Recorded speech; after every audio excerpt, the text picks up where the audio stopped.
somebody reported me to the state of Michigan because I'm making money on TikTok and I drive a 2024 BMW. They have cut my food stamps from almost 4,000. Please, I don't have any time for any gossip now. Eh? Yes. Look at you. Do something with it. It's just money coming to me easily. Money coming in and needing me. Money coming in repeatedly. Money coming, it's just money coming. It's just money coming to me frequently. Money coming in to be with me. Money coming in secretly. Money coming, it's just money coming. It's just money coming to me always. Money coming in all day. Money coming in all paid. Money coming, it's just money coming. It's just money coming to me frequently. Money coming in to be with me. Hey y'all, welcome back to All Things Jenny. I'm Jenny. So the world is falling apart. People are being exposed and the government is governmenting. Let's get into it. Okay, this lady is crying because she's making money. I got a DHS letter in the mail this morning and I just now opened it. And somebody reported me to the state of Michigan because I'm making money on TikTok and I drive a 2024 BMW. They have cut my food stamps from almost $4,000 a month down to $88 a month.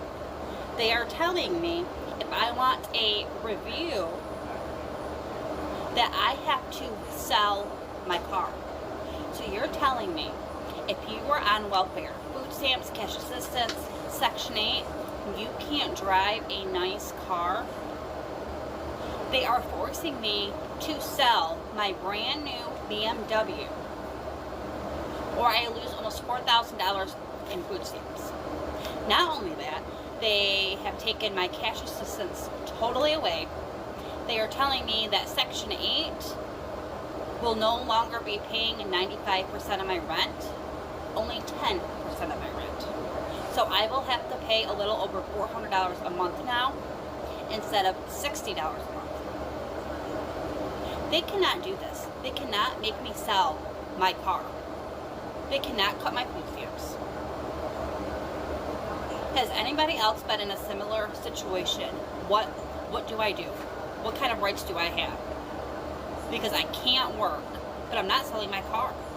But I also need the 4,000 food stamps. So I'm at a fucking loss. I don't know.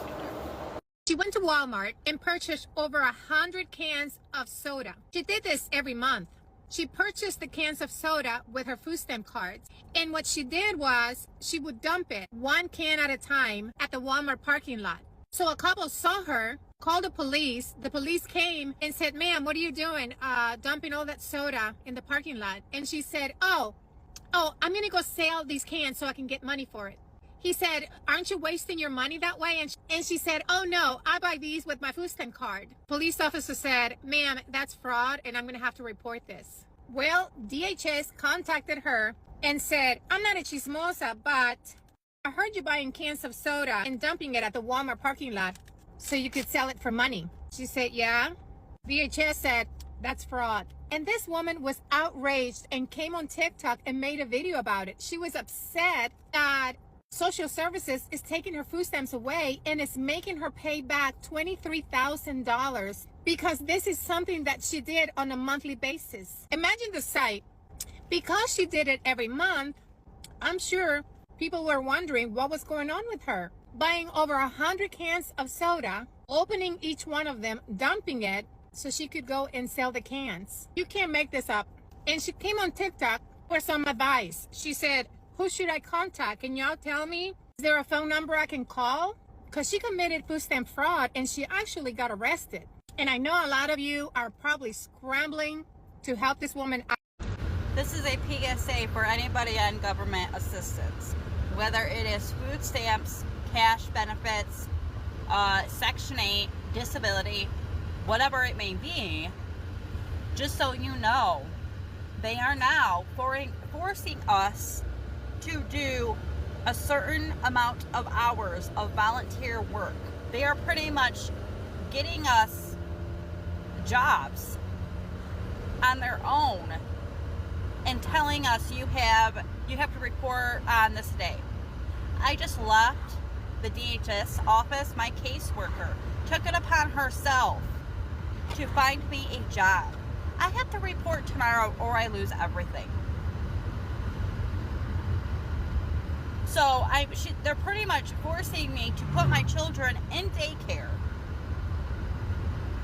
so I can go work to keep my benefits. And if I don't do it, I risk losing everything. $4,000 in frickin' food stamps, $2,000 in cash benefits, my Section 8, and my disability. This is bull. This is bull. Hold on. So you saying when they started doing the stuff like with welfare, the state would come in y'all houses and want to? Yeah, come in and check, see what you're spending your money for. You buy anything new, what, saw something different, where'd you buy this from? Yeah. How much it costs?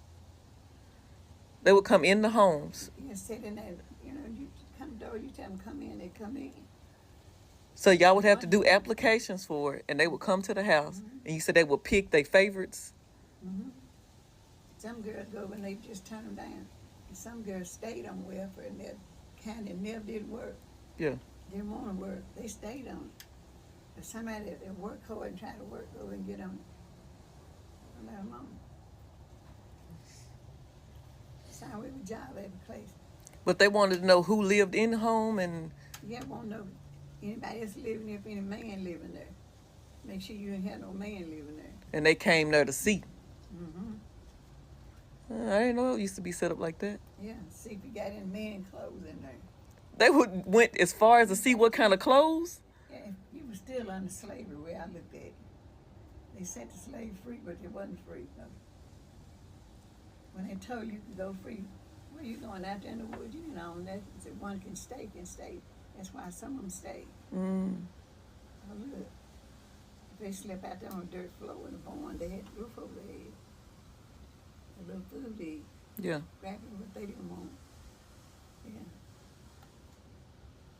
Yeah. Bet y'all. So we finna give y'all the update on the Section 8. So, like I told the young lady in my inbox, talk about, what about my grandmother? Hey, look, I don't know what's gonna go on with the elderly. All I'm telling you is if you've been on Section 8 for 2 years, you got about 6 to 8 months to get your together and find out something else to do. Them people tired of sitting around letting you folks live up off of them. Then your kids get grown. Goddamn me, you raising them up on Section 8. Now that's all they know. Y'all talk about the Anglo-American people, and y'all know who I'm talking about, but they teach their kids about building credit. They teach their kids about business. They teach their kids about all this. You know what you teach your kids? You know what us as black people teach our kids? How to wear the new Michael Jordans, how to get tattoos, how to get navel rings for the females, how to do all this extra shit. We ain't teaching our kids nothing else for the most part. It's a very small few of us. And then they grow up on housing in Section 8. Bad. Mama's never home because she in the streets because she ain't got to work. She ain't got to work, and if she do, it ain't really nothing. Man, y'all let me know what y'all think in the comments, man.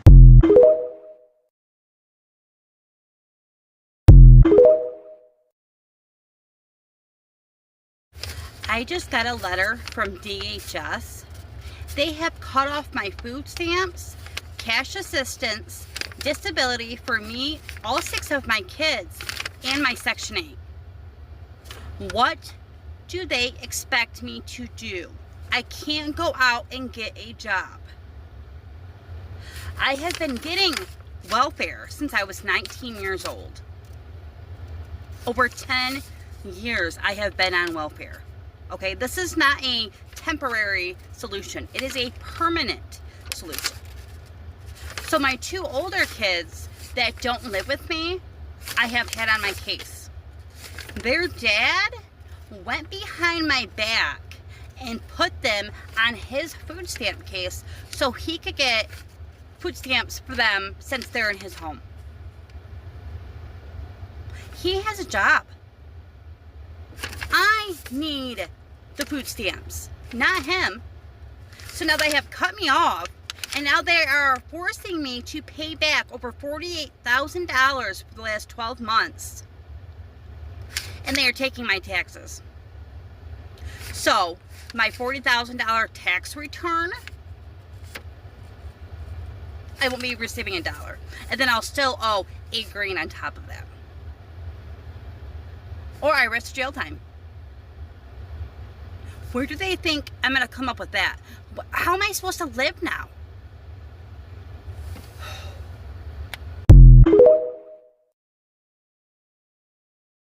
Guess which race has the highest percentage of people on Section 8? So the vast majority are definitely Caucasian. And I only know this because I've been a Section 8 investor the last 10 years. And I'm going to share the dirty secret about how some of these folks are still living six-figure lifestyles while qualifying for government assistance. 7 years ago, I had an 8-figure mentor teach me all about leveraging OPM and trust structures. Now, his friends and associates have been gaming the system using these trust structures for decades. They're using other people's money and credit to buy these assets that the trust structures own. All the income that's coming from these assets are going directly to the trust.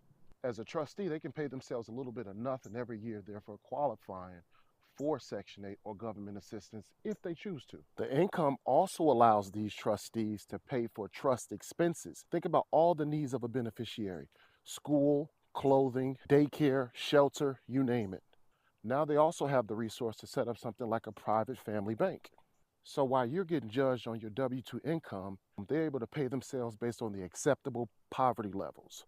Now, to help as many people as possible, I did 2 things. One, I created a 10-minute training, completely free, shows you exactly how the system works. The second thing I did was take everything my mentor taught me and I put the entire blueprint into a book.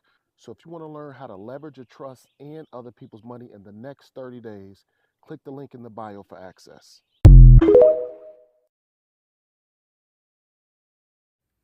Okay, so if you are between 30 and 40 and you still living in public housing in Section 8, listen up. What you doing? Like, what you doing? No, serious, what you doing?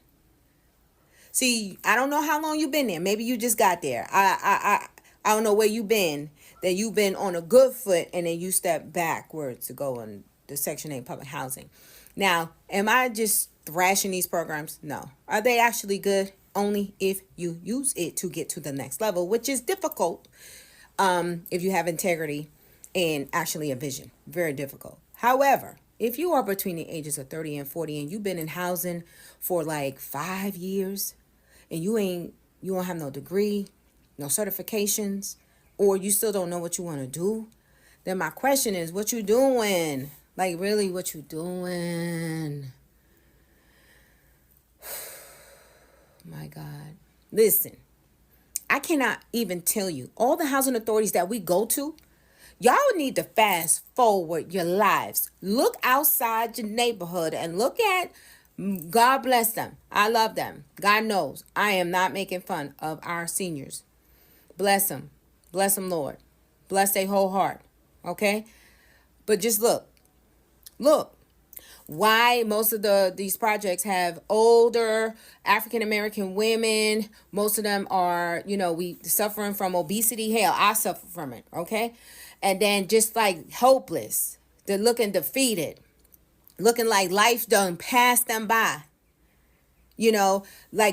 Fast forward the tape. Fast forward it. Y'all know how we do, women. We fast forward the daggone film to see how this thing gonna end. Well, look outside your window. The ones that sitting outside, half of them, the ones that ain't got nothing else to do but sit outside all day, that's gonna be you in 10 years. If you do not get on the good foot. Now, somebody gonna be real pissed off at this. And I don't even care. Because I am depressed when I go to these housing authorities. I am utterly depressed. I'm like, Jesus Christ, what's happening? Get your tail. If you are in your 30s and your 40s living in public housing, you better be in somebody's FSS program, family self-sufficiency, somebody's ROS program. You need to be in somebody's Department of Labor, Workforce Development, getting a certification, somebody's community college, getting a degree. You need to be looking at Section 3, trying to open up your own business. What your kids gonna do?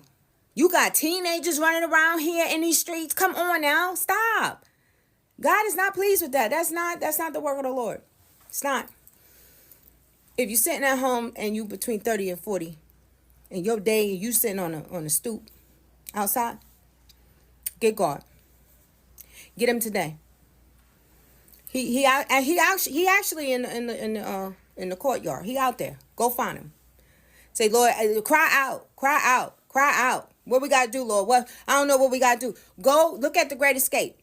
Find resources. Get busy on the good foot, y'all. Because if you think that ain't going to be in exchange for that time of yours, if you think that talent that God gave you, you could just sit on it, you're in trouble. You're in big trouble. Trouble, trouble.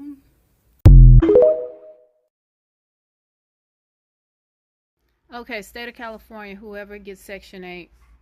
I actually talked to a friend of mine that works in LA Housing Authority. She called me up and she was telling me that in the state of California, Section 8 is okay for now.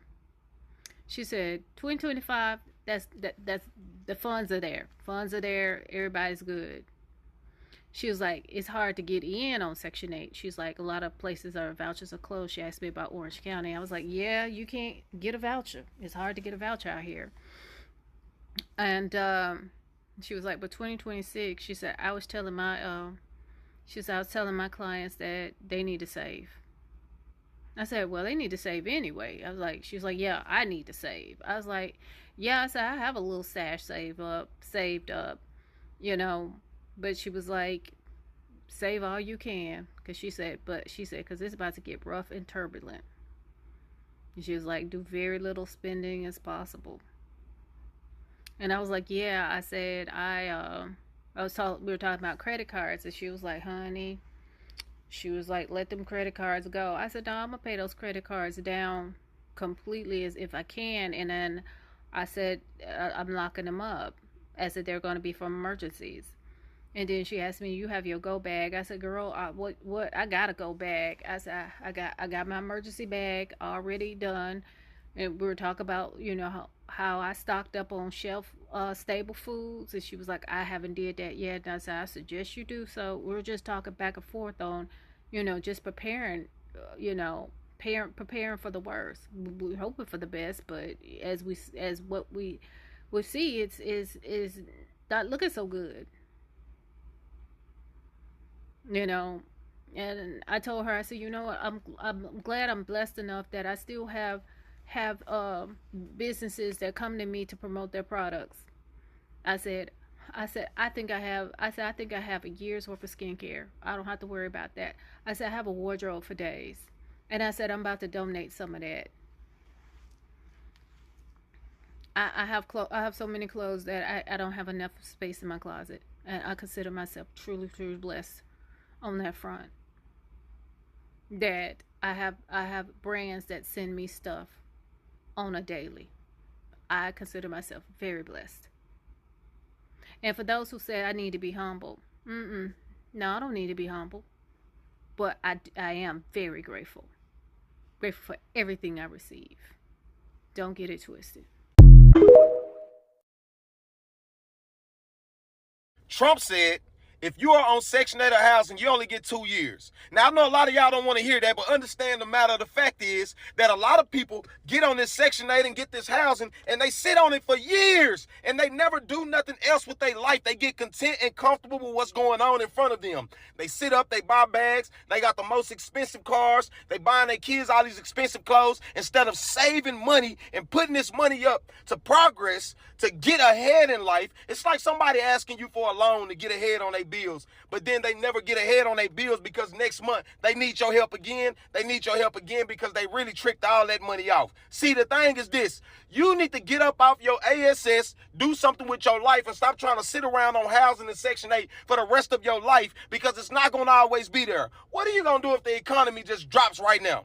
What are you going to do if they take housing in Section 8 away and you've been on there for 4 or 5 years and you haven't been doing nothing? Yeah, we got single mothers out here, but the thing is this: nobody told you to lay down with a ain't nothing man. Nobody told you to do that. Nobody told you to not finish school. Nobody told you to be content with your life and not want to have your own business get established. Nobody told you that. Nobody told you that. Y'all say, oh, the old people was once young as well. Why didn't they do something different with their life so when they got older that they would be established? Man, God bless y'all, man. I personally don't agree with a lot of things Trump is saying, But this one specific thing makes sense to me. To all the people that's on Section 8, he is giving y'all 2 years to get on your feet. Trump said stop being dependent and become independent. I agree. I'm not no hating ass bitch. I'm not knocking nobody's situation. But if you really think about it, Section 8 is only to assist you to get on your feet. Section 8 is a stepping stone to get you on your feet. Section 8 is not something you should depend on for the rest of your life. Government assistance is not something you should depend on for the rest of your life. Keyword, assistance, to assist you. Y'all done got too comfortable. Too comfortable. There's people that's been on Section 8 for like 10 plus years. That's a long time. Within that amount of time, you should have a lot of money saved up in your bank account, in your savings account. Y'all too busy buying the newest shoes, buying the hottest cars, trying to keep up with the trend, buying designer purses, buying designer clothes, but you're in public housing. If you can buy designers, you can pay your house rent without assistance.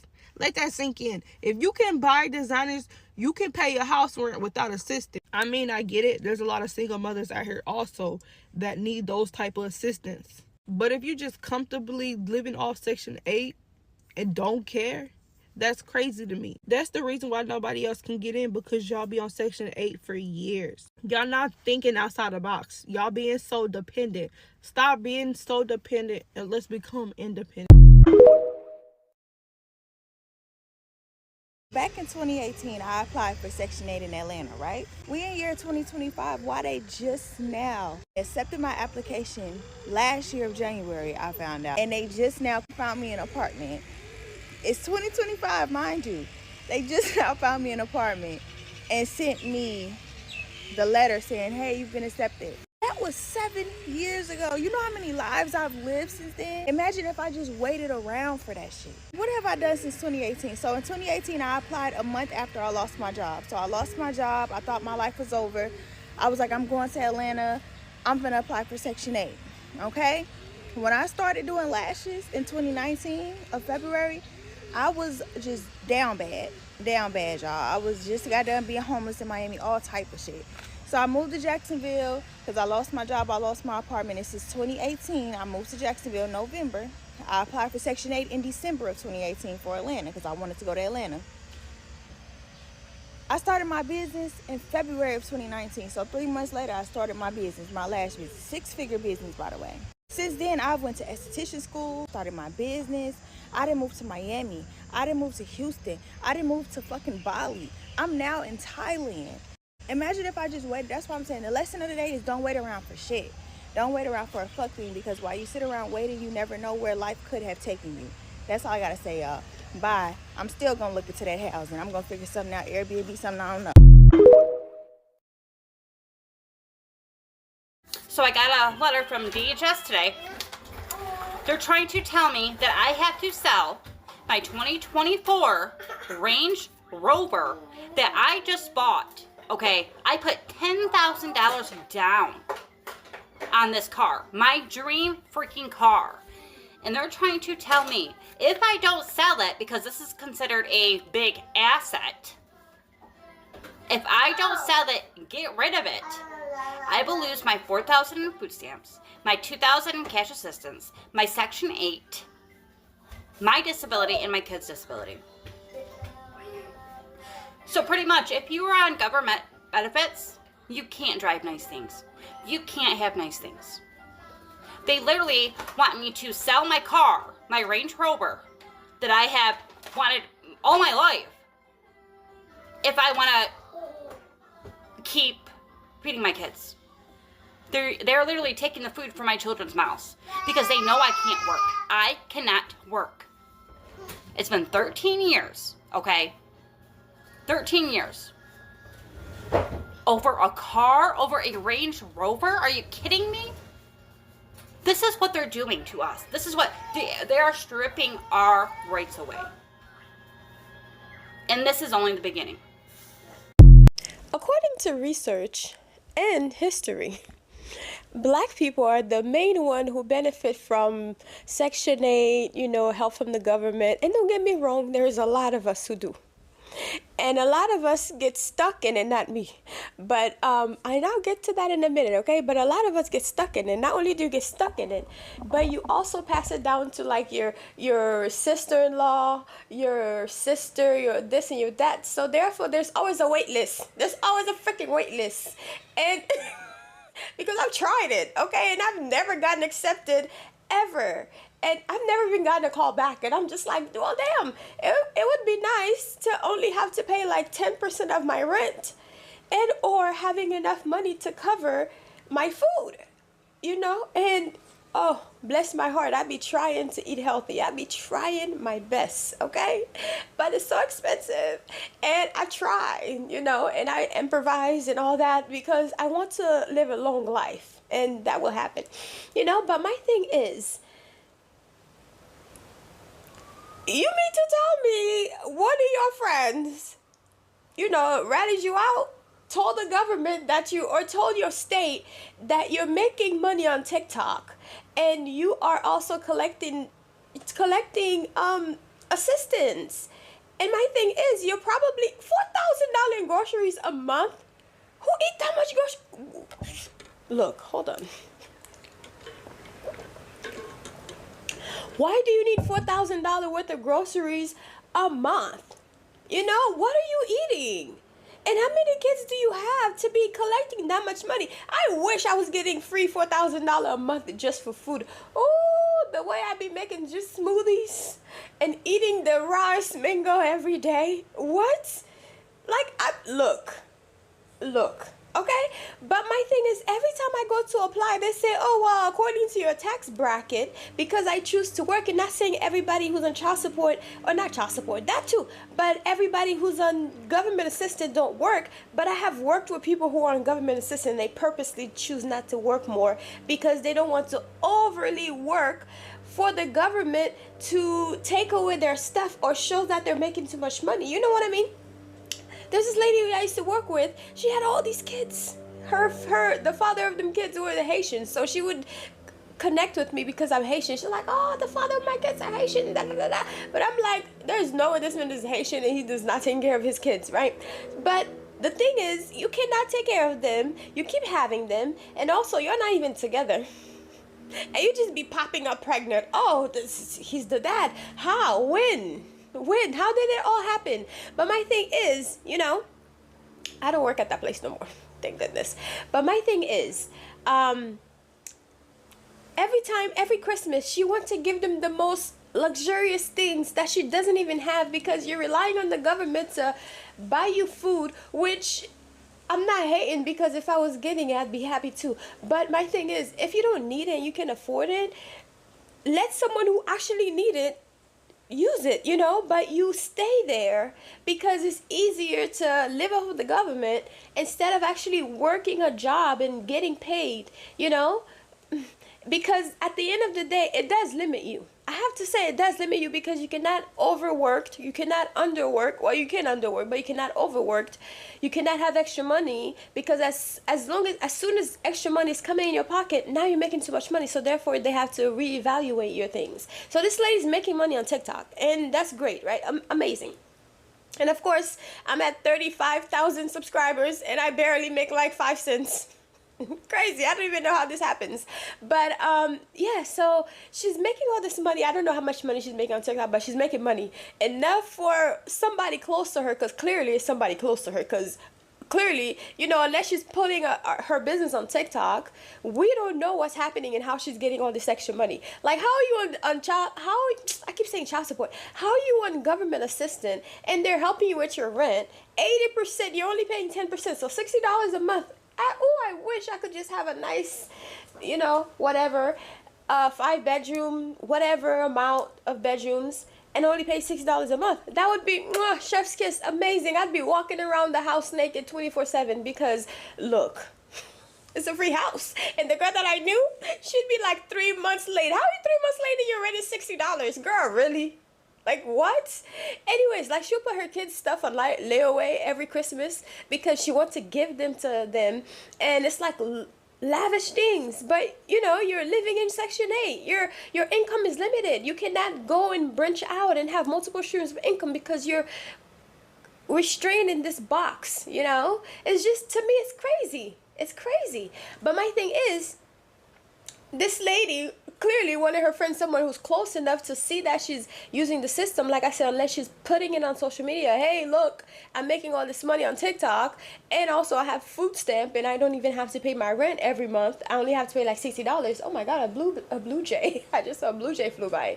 Beautiful birds. But anyways, yeah, so it's someone close to you, you know. But my thing is, history have been proven that, or shown, made up numbers clearly, because white people, a lot of white women are on child support. I know so many white women. I had this roommate, I keep saying child support, she didn't have any kids, okay, but she was on food stamps. She was getting food. She had so much food. Like, this girl was hoarding food. Like, you can't even have a grape. She would know this. And she had all this food in the refrigerator. I'm just like, damn, girl, you gonna eat all this food? And majority of the time it goes rotten. Like, girl, really? You know, like, buy enough that you're going to eat, because it was so much money for the month. And unless you're like, you know, not putting anybody out, sell it to someone. They give you cash and you sell them like $80 worth of food stamps for $50, which plenty of people that I know in the area have tried this, you know, and this is the one that have food stamps. And for those who don't have food stamps, not me, I've never gotten food stamps, but I've never tried that, because to me, I'm just like, look, I don't know, let me just eat what I can afford, okay? But it would be nice if I had. So if the government wants to just throw it my way, I'd gladly accept it. But anyways, like, you're driving this brand new car, you know, and you have all these lavish things, and you're on food stamps. I don't understand, because food stamps was there for people who need the help. We have so many homeless people all over the world, all over the United States. Why aren't they the one getting the food stamps? Vets, you know, military people, and nurses who are struggling, because clearly they're like, damn near doctors. They're doing the doctor's job damn near all the time. You know what I mean? Like, some of them are struggling. They need the help. You know, they could use $4,000 a month for groceries. I could use $4,000 a month for groceries. So, please. Anyways, guys, that's my take on this whole food stamp situation and EBT, all of that situation, because I've seen it. I've actually seen it. I've lived in areas, not necessarily the ghetto, but I've lived in areas where I see like white people benefit from it, as well as black people, as well as Spanish people, you know. So it's here to help, but don't abuse it. I don't think it's necessary and good to abuse a system that's helping you, you know. Like, yes, I get that you gotta prove quicker because you're white, you know. It's a given. But also, it lets them know, okay, I'm in need of money. I'm in need of food. That's the reason why I'm coming to you. Because at the end of this, like a quiet rule that white people always are in need. So whenever one come to you, you know, give, not me, honey. Look, I choose who is deserving of my money because I work hard for it. But if you come and I see that you really need the help, I will help you. But don't be coming because I ain't got it. I ain't got it, okay? I ain't got it. In the words of Tasha K. But my thing is, y'all be using the system just as much as black people do. Let's just be honest. Since we're all being honest, China's being honest, I'm being honest, you know, the government is finally being honest, and it's now in the forefront who is truly racist and who is not. Because at the end of the day, with what is happening, yes, it's horrible. We all want to still be who we are, you know, but if truly that's what you are, then it's just gonna come out naturally. And if you're not, it's not gonna come out, you know. So do your own research, bitch. Don't take my word for it. So I'll talk to y'all later. Bye. Love you.